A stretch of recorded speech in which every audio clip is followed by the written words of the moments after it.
Assalamualaikum warahmatullahi wabarakatuh. Salam dan bahagia.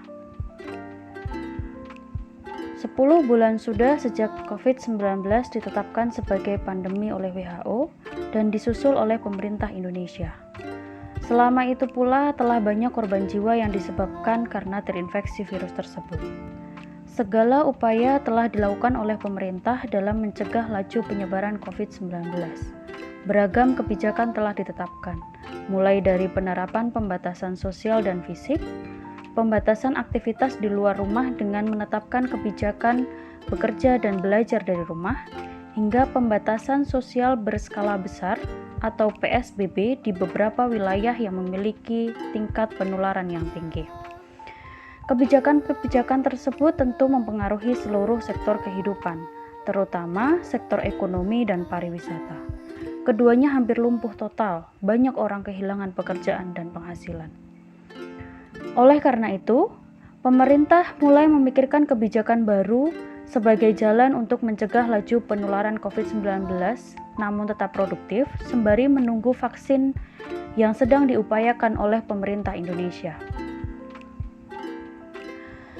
Presiden Republik Indonesia Joko Widodo dalam pidato resminya di Istana Merdeka pada 15 Mei 2020 lalu menyebut istilah new normal atau tatanan kehidupan baru sebagai langkah baru dalam menekan laju penularan COVID-19 sekaligus untuk memulihkan ekonomi. Apa itu tatanan kehidupan baru? Menurut Kementerian Kesehatan Republik Indonesia, tatanan kehidupan baru adalah suatu tindakan atau perilaku yang dilakukan oleh masyarakat dan semua institusi yang berada di wilayah tersebut untuk melakukan pola harian atau pola kerja atau pola hidup baru yang berbeda dengan sebelumnya. Bila hal ini tidak dilakukan, maka akan terjadi resiko penularan.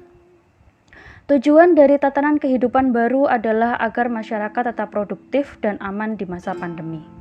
Untuk mencapai tatanan kehidupan baru oleh pemerintah, new normal atau tatanan kehidupan baru dinarasikan sebagai adaptasi kebiasaan baru.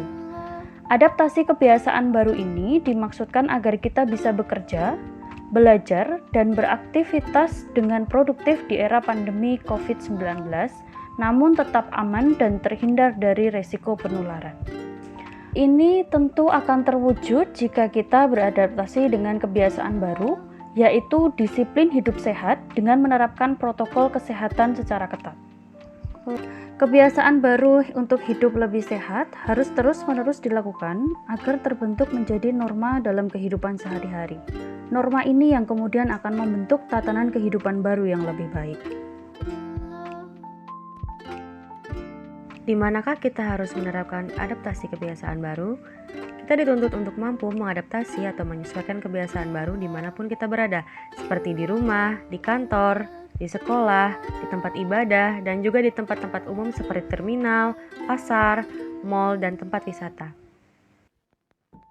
Apa saja yang bisa kita lakukan dalam adaptasi kebiasaan hidup baru?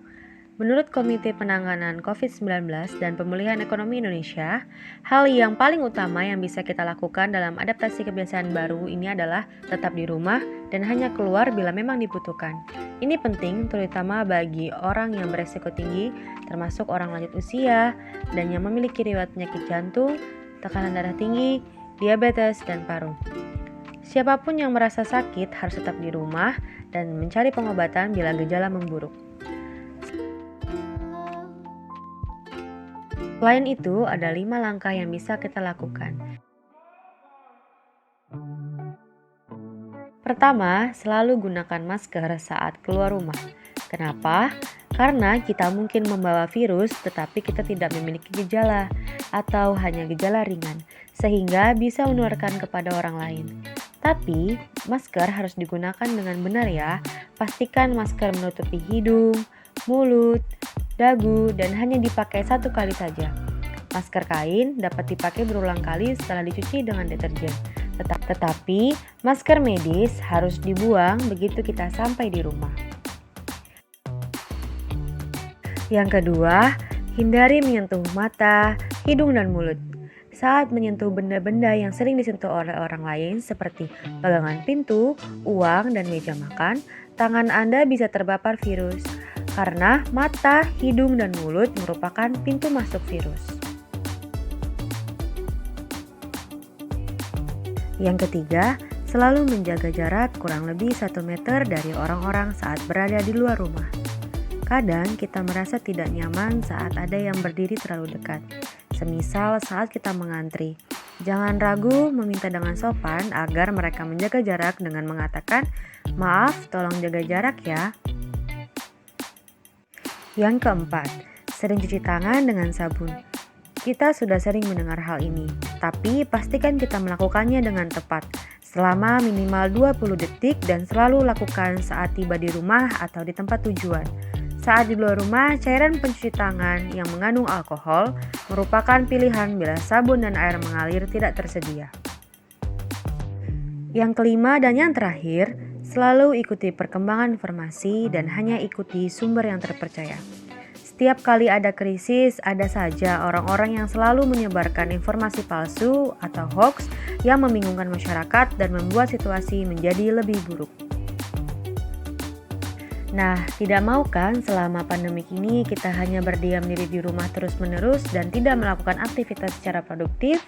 Maka dari itu, mari kita bersama-sama membantu pemerintah dalam pencegahan penularan COVID-19 dan pemulihan ekonomi dengan beradaptasi dengan kebiasaan hidup baru, yaitu disiplin hidup sehat dengan menerapkan protokol kesehatan secara ketat.